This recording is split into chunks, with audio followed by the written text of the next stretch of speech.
بسم اللہ الرحمن الرحیم۔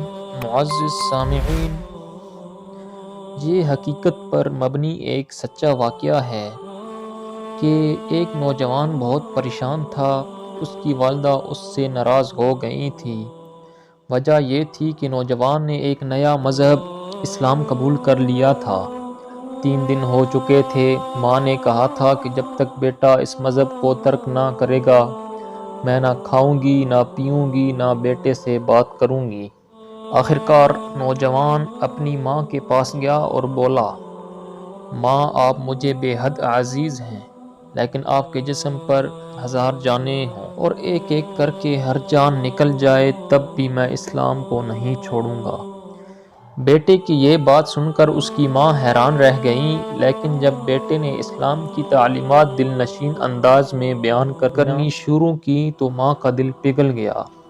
اب وہ بھی اسلام کے دائرے میں داخل ہو چکی تھی۔ یہ نوجوان تھے حضرت سعد بن ابی وقاص رضی اللہ تعالی عنہ، جو نبی کریم صلی اللہ علیہ وآلہ وسلم کے ان 10 خوش نصیب صحابہ کرام رضی اللہ تعالی عنہ میں سے ہیں جن کو رسول کریم صلی اللہ علیہ وآلہ وسلم نے دنیا ہی میں جنت کی خوشخبری سنا دی تھی۔ ان صحابہ کرام رضی اللہ تعالی عنہ کو 10 مبشرہ کہا جاتا ہے۔ آئیے آپ کو حضرت سعد بن ابی وقاص کے بارے میں کچھ باتیں بتائیں۔ آپ رضی اللہ تعالی عنہ کا نام سعد اور کنیت ابو اسحاق ہے۔ آپ کو ابن ابی وقاص اس لیے کہا جاتا ہے کہ آپ کے والد محترم مالک بن وہیب کی کنیت ابو وقاص ہے۔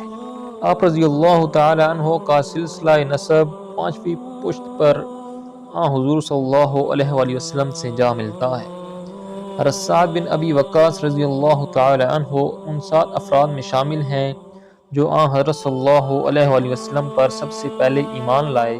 اسلام کے ابتدائی دور میں حضور صلی اللہ علیہ وآلہ وسلم نے صحابہ کرام رضی اللہ تعالی عنہ کو ہدایت فرمائی تھی کہ وہ اپنے قبول اسلام کو ظاہر نہ کریں۔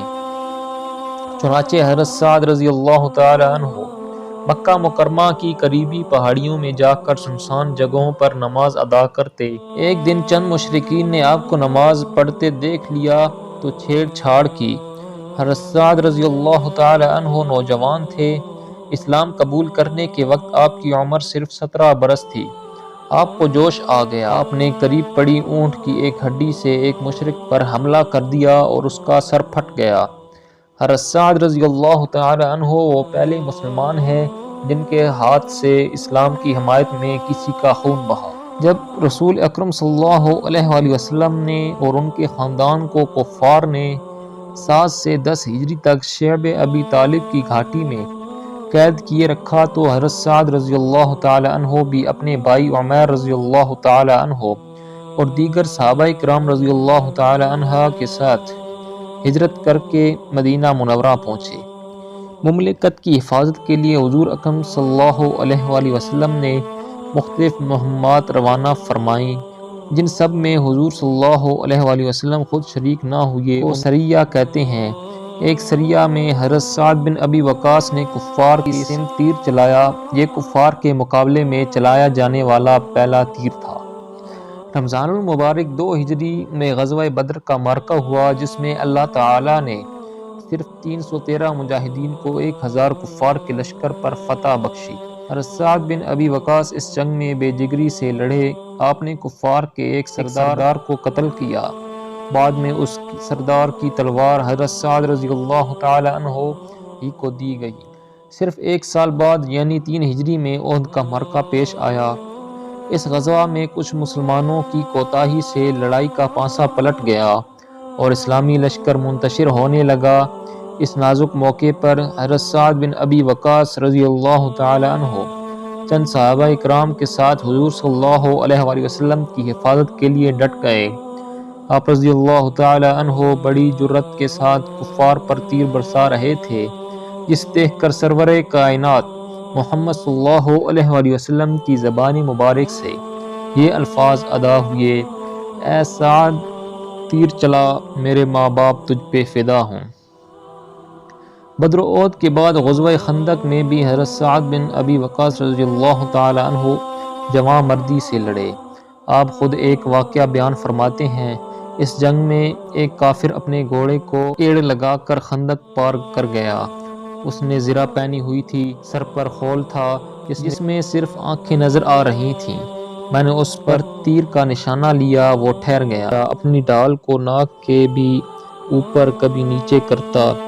جیسی ہی اس نے یہ حرکت بند کی، میں نے کمان پر چڑھایا ہوا تیر تاک کر اس کی آنکھ پر مارا۔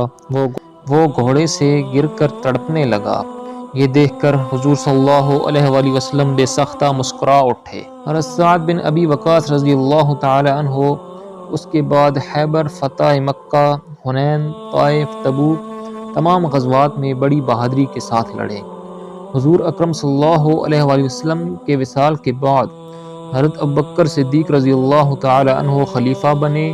انہوں نے حضرت سعد رضی اللہ تعالی عنہ کو حوازن کے علاقے کا حاکم مقرر کیا۔ حضرت ابوبکر صدیق رضی اللہ تعالی عنہ 13 ہجری میں وفات پا گئے۔ اس کے بعد حضرت عمر فاروق رضی اللہ تعالی عنہ کو خلافت کی ذمہ داری دی گئی۔ حضرت عمر رضی اللہ تعالی عنہ کے دور خلافت میں جب مجوسیوں نے لڑنے کے لیے ایک بڑی فوج تشکیل دی تو ان سے مقابلے کے لیے حضرت سعد رضی اللہ تعالی عنہ کو مومنین کا سپہ سالار مقرر کیا گیا۔ اس فوج نے قادسیہ کے مقام پر تاریخی جنگ قادسیہ لڑی، جس میں فتح کے نتیجے میں پورے عراق اور عرب پر مسلمانوں کا غلبہ ہو گیا اور حضرت سعد رضی اللہ تعالی عنہ فاتح ایران کہلائے جانے لگے۔ جنگ قادسیہ میں اللہ نے 2 لاکھ مجوسیوں کے مقابلے میں 30,000 مسلمانوں کو فتح عطا فرمائی۔ اس کے بعد حضرت سعد رضی اللہ تعالی عنہ نے بابل تک دشمنوں کا پیچھا کیا۔ مختلف علاقے فتح کرتے ہوئے آپ رضی اللہ تعالی عنہ دارالحکومت مدائن تک جا پہنچے۔ مسلمانوں کے لشکر اور مدائن کے درمیان صرف دریائے دجلہ حائل تھا۔ دشمنوں نے دریا پر بنے تمام پل توڑ دیے تھے تاکہ مسلمان اسے پار نہ کر سکیں، مگر حضرت سعد بن ابی وقاص رضی اللہ تعالی عنہ نے اس موقع پر بے حد جرأت سے کام لیا اور اللہ کا نام لے کر اپنا گھوڑا دریا میں اتار دیا۔ امیر لشکر کا دریا میں اترنا تھا کہ سارا لشکر ان کے پیچھے دریا میں کود پڑا۔ دریا میں بارش کی وجہ سے تو یعنی تھی، مگر سارا لشکر دریا کی تند موجوں سے لڑتا ہوا دریا پار پہنچ گیا۔ مجوسیوں نے دیکھا تو وہ دہشت زدہ ہو گئے اور دیو آ گئے، دیو آ گئے کہتے ہوئے بھاگ کھڑے ہوئے۔ مدائن کی فتح کے بعد حکمران کسریٰ کے دیوان میں اذان دی گئی اور پہلی بار یہاں جمعہ کی نماز ادا کی گئی۔ ادھر حضرت عمر رضی اللہ تعالی عنہ نے پیغام بھیجا کہ اب آگے بڑھنے کی بجائے علاقے کے انتظامات درست کیے جائیں۔ حضرت سعد رضی اللہ تعالی عنہ نے امور مملکت کو بہت عمدگی سے چلایا۔ پورے علاقے کی زمین کی پیمائش کروائی، لگان اور جزیہ کے اصول بنائے۔ مدائن میں ایک جامع مسجد تعمیر کروائی۔ حضرت سعد رضی اللہ تعالی عنہ نے حضرت عمر فاروق رضی اللہ تعالی عنہ کے حکم سے نیا شہر کوفہ 17 ہجری میں آباد کیا۔ کوفہ میں 40,000 افراد کے لیے مکانات بنوائے۔ شہر میں ہر قبیلے کی ایک آبادی تھی، ہر آبادی کی ایک مسجد تھی۔ حضرت سعد رضی اللہ تعالی عنہ نے شہر میں چھوٹی چھوٹی نہریں کھدوائیں، پل، مسافر خانے بنوائے، ذاتی سرمائے سے کئی مدارس قائم کیے۔ آپ رضی اللہ تعالی عنہ کی توجہ کے نتیجہ میں کوفہ اس وقت عالم اسلام کی سب سے بڑی فوجی چھاؤنی بن گیا۔ 23 ہجری میں حضرت عمر فاروق رضی اللہ تعالی عنہ کو شہید کر دیا گیا۔ وفات سے قبل حضرت عمر رضی اللہ تعالی عنہ نے خلافت کے لیے جن صحابہ کرام رضی اللہ تعالی عنہ کے نام تجویز کیے ان میں سے ایک حضرت سعد بن ابی وقاص بھی تھے۔ حضرت عثمان رضی اللہ تعالی عنہ نے خلیفہ بنتی حضرت سعد رضی اللہ تعالی عنہ کو دوبارہ کوفہ کا حاکم مقرر کیا۔ 3 سال بعد حضرت سعد رضی اللہ تعالی عنہ مدینہ سے 10 میل دور عقیق کے مقام پر رہنے لگے۔ بقیہ عمر آپ نے وہیں گزاری۔ حضرت سعد رضی اللہ تعالی عنہ بے حد متقی اور صاحب علم صحابی تھے۔ آپ رضی اللہ تعالی عنہ نے رسول اللہ صلی اللہ علیہ وآلہ وسلم کی 215 احادیث روایت کی ہیں۔